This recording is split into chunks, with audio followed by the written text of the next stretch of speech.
안녕하세요. 맥키니시 투자클럽입니다. HLB 로슈의 차세대 간세포 1차 치료제로 티센트릭 아바스틴, 티라골륨압, 3제요법, 3중병요법에 이제 임상 3상이 지금 들어가 있는데요. 리보세라닙의 향후의 전략들도 로슈의 전략들을 많이 좀 참조해야 될 어떤 분위기죠. 이 부분 한번 살펴보도록 하겠습니다. 자, 어제 이제 티라골륨압 관련해서 설명이 조금 더 해달라 이런 요구가 있으셔서 이 부분 좀 더 한번 살펴봐 드리도록 하겠습니다. 이 로슈의 이제 티센트릭 아바스틴 같은 경우는 2020년도에 그 병용으로 해가지고 간암 1차 치료제로 세 번째로 이제 지정이 되어서 지금 2023년도 거의 75% 1차 치료제 점유를 하고 있는 상태죠. 근데 이제 간 기능이 좀 떨어지는 어떤 환자라든지 그 다음에 이제 반응률이 여전히 좀 떨어져 있는 부분들, 그리고 이제 치료 중단율 자체가 높다고 하는 어떤 단점들이 있습니다. 그럼에도 불구하고 70% 이상의 점유를 하고 있는데요.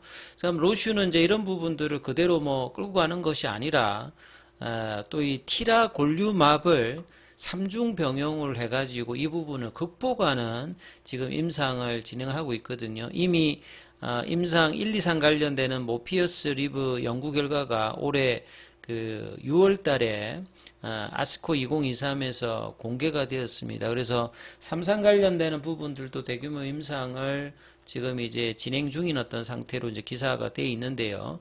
자, 아바스틴과 티센트리 여기에다가 티라골륨압을 추가합니다. 아바스틴은 이제 리보세렌과 마찬가지로 그 BGFR 관련되는 신생혈관을 억제하는 안지오 이제 그 제네시스 관련되는 그 부분들을 이제 타켓하는 부분이죠. 여기는 이제 항체 치료제고 리보세라님은 이제 저분자 합물질 형태로 세포 안쪽에서, 아바스틴은 세포막 밖에서 블락킹을 하는 그런 구조고, 자, 티센트릭 같은 경우에는 이제 PD1 같은 경우에는 T세포 쪽에 타켓을 하는 거고, PDLO는 암세포 쪽에 타켓을 하는데, 티센트릭은 이제 PD-L1 계열이죠. 그래서 암세포 쪽에 타켓을 하는 거고, 기존의 키투르다라든지 옵티보 같은 경우는 PD-1 계열로 이제 T세포 쪽에서 브라킹을 하는 그런 구조죠. 여기에다가 이제 티라골륨압을 했으니까 3중 병용이라고 봐야 되겠거든요. 보시면 그림을 좀 제가 참조를 해드리면, 티라골륨압 뭐 이렇게 마비니까 여기 이제 단일 클론 항체 형태라고 보시면 되거든요. 그래서 PD1, PD-L1 같은 경우는 기존에 이렇게 있는데, 이게 암세포가 우리 몸 안에 그 너무 과도한 이제 면역 활성이 생기면 문제가 되기 때문에 그 면역을 조절하기 위해서 이렇게 이제 그 관문 역할을 하게 되는 표지 단백질들이 있습니다. 그래서 막상 이제 목표 지점에 와도 여기에서 정상으로 확인되면 T세포가 작용을 하지 않고 여기에 뭐 문제가 없으면 이제 작용을 하는 건데, 암세포가 이거를 이제 응용을 해가지고 자기가 정상세포인 것 같이 이제 발현을 시켜서 블락킹을 해가지고 나는 정상이에요 하는 거거든요. 그 중에서 대표적으로 이제 개발된 게 이제 PD1, PD-L1이고, 이쪽에 관련되는 부분이 이제 티센트릭이고요. TGT 관련되는 부분들도 있는데요. 보통 이제 T 레귤레이터, 조절 T세포 쪽에 많이 있습니다.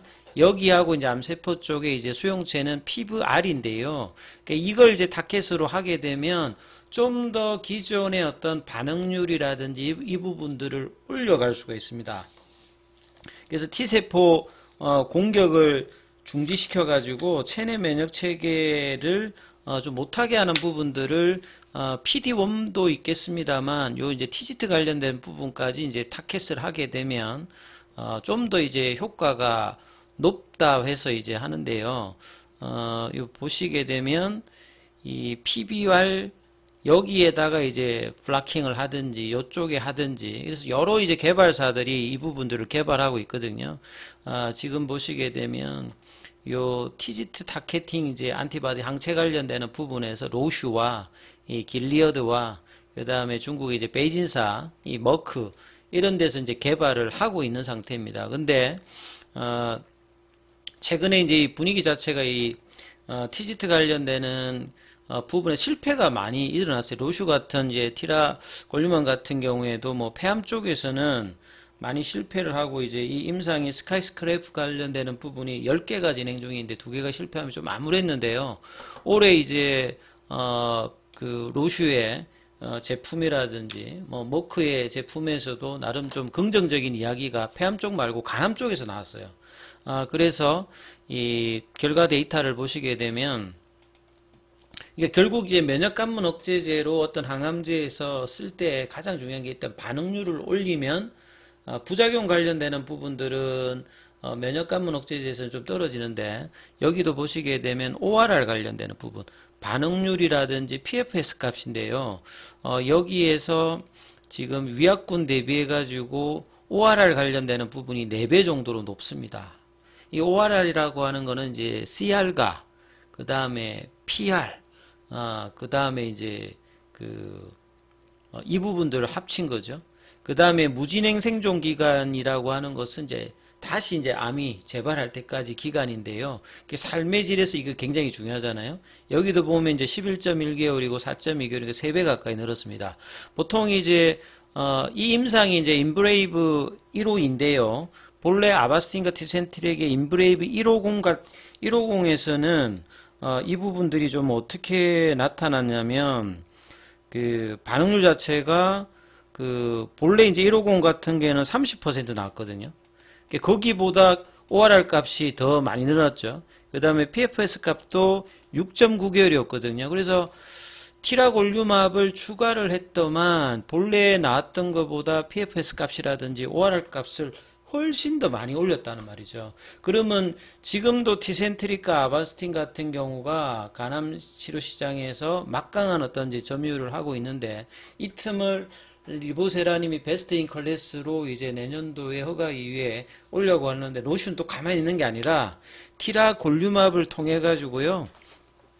이 부분들에 대해서 지금 1 이상에서 좋은 그 ORR 값과 PFS 값을 지금 받아서 위험률 같은 경우에도 58% 해저드 레이셔가 0.42 정도 나왔으니까 58%로 낮추는 모습도 나왔어요. 그리고 PD-L1이 이제 뭐 나타나 있든지 PD-L1이 음성이든지 간에 지금 객관적 반응률하고 무진행 생존기간 PFS 값이 다 좋게 일단 나왔거든요. 안전성 관련되는 부분들은 이미 알려진 형태로 특별하게 지금 문제가 없었다. 그래서 이 어떤 결과 이후에 로슈 같은 경우에는 티라골륨압을 추가한 이 삼중병용요법 관련되는 부분들을 간세 포함해 1차 치료의 어떤 새로운 어떤 표준으로 제시할 수 있는 연구 결과다 이렇게 지금 이야기했는데요. 그러면 삼상 같은 경우에는 이게 36개월이니까 삼상 결과가 나오려고 하면 한 3년 정도는 더 있어야 됩니다. 그러니까 로슈의 다음 제품이 나오기 전까지 그 HLB 입장에서는 내년도가 반드시 사실은 최종 승인을 받아야 되고요. 그 어떤 이제 몇 년 남아있는 추가 이제 그 데이터가 나오기 전까지 피크 매출로 가는 것이 굉장히 중요하죠. 그래서 보통 우리 바이오텍 같은 경우에는 자사의 어떤 제품의 성공 여부에 경쟁사들의 어떤 제품 개발 정도라든지 이런 부분을 반드시 따져야 됩니다. 우리 회사의 제품이 좋아도 경쟁사 제품이 더 막강하게 라인업을 한다든지 아니면 이런 이제 진행하는 임상 자체가 뭐 실패를 가버린다든지 그러면 이제 HLB 입장에서는 훨씬 리보세라니 입장에서 도움이 될 거고요. 그리고 이제 이런 부분에서 좀 참조를 해야 될 부분들은 뭐냐면 하나의 어떤 빅파마들이 성공을 하게 되면요. 그걸로 그냥 쭉 가는 것이 아니라 좀 더 반응률이라든지 부작용이라든지 적응증 확장을 위해서 자사의 제품이든 뭐 라이센스 인을 하든 이걸 또 이제 병용을 해서 추가적인 어떤 치료 어떤 시너지 효과를 내기 위한 개발들을 꾸준히 한다는 것들이 특징이다. 이렇게 봐야 되겠죠. 그래서 TGT 쪽에 중국 쪽에서도 보면 이 티슬리주막 관련되는 부분이 면역관문 억제제와 여기를 또 이렇게 이 TGT 관련되는 부분하고 병용해 가지고 하고 있는 부분들이 나와 있죠. 그래서 향후에 이런 부분들도 참조를 하셔야 되겠고요. 이 로슈 같은 경우에는 지금 현재로는 글로벌 탑은 아직 아닙니다만 글로벌 탑 수준인데 2028년도에 보시게 되면 로슈 같은 경우가 1위 정도로 지금 올라갈 걸로 지금 이제 회사에서는 생각을 하고 있단 말이에요. 그러니까 굉장히 지금 파이프라인을 늘리고 있으면서 항암제 라인이라든지 자가 면역 질환이라든지 이걸 중심으로 해서 굉장히 많은 R&D 투자를 하고 있습니다. 2021년도, 2020년도 보시게 되면 로슈가 1등이죠. 뭐 어떤 거? R&D 투자. 그만큼 이제 매출의 어떤 증가도 중요합니다만 이 R&D 투자 관련되는 부분들을 꾸준히 이렇게 가감하게 늘리기 때문에 이런 부분들이 뭐 가능한 어떤 로슈 전략이고요.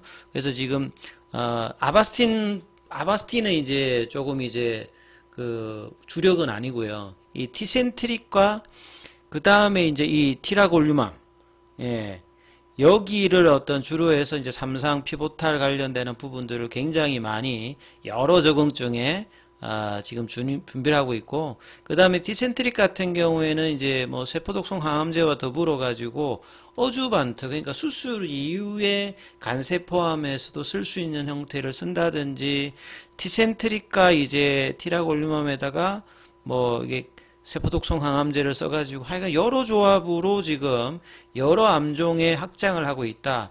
이 항암제의 어떤 하나의 어떤 적응증의 승인만 받으면 추가적인 확장이라든지 모달리티도 여러 가지로 달리해서 쓸 수 있는 시너지가 많기 때문에, 그래서 이제 글로벌 빅파마들이 항암제에 굉장히 많이 투자하고 여기가 집중하고 그렇다라고 이제 이해를 하시면 되겠죠. 여기도 보면 로슈의 어떤 전략에 보시게 되면 2024년도 2026년도에 보면 이제 티라골륨암 관련되는 부분들의 어떤 내용들이 항암제 라인에서 상당히 많이 볼 수 있는, 그러니까 2상이라 3상이라든지 상업화의 단계에 가는 어떤 임상들이 많이 나오기 때문에 향후에 로슈 입장에서는 티라골륨암 관련되는 부분들이 상당히 중요하다는 것들을 짐작을 할 수가 있습니다. 예. 그리고 이제 지금 티센트릭과 아바스틴도 이 그 간세포암 쪽에서 수술 후 보조요법으로, 최근에 이제 리보세라님하고 캄넬리주맙도 이제 선행요법, 보조요법 관련되는 부분으로 이렇게 이야기를 에즈모에서도 했던 부분들이 이런 거하고 전혀 동떨어져져, 경쟁 회사들이 이제 보조요법에 이렇게 진행을 하고 있기 때문에 이 부분들을 따라가는 거고요. 그리고 로슈의 이런 어떤 경쟁력이 있기 때문에 내년도 어떤 승인에 대해서 빨리 돼야 되는 것이고요. 될 수 있으면 더 빨리 좀 돼야 될 거고, 그 다음에 이제 투트랙으로 상업화를 빨리 할 수밖에 없는 게 많은 시간들이 존재하고 있는 게 아니고요. 후속 이제 경쟁 약물들이 한 3년 이내에 또 임상의 결과로 계속 이게 엔트리 들어오거든요. 그러니까 피크 매출을 빨리 하기 위해서 진짜 2024년도 상반기 최종 결론은 정말 중요한 어떤 입장이기 때문에 지금 이제 FDA 프로세스 과정에서도 피드백을 잘하면서 잘 진행을 해야 될 거고요.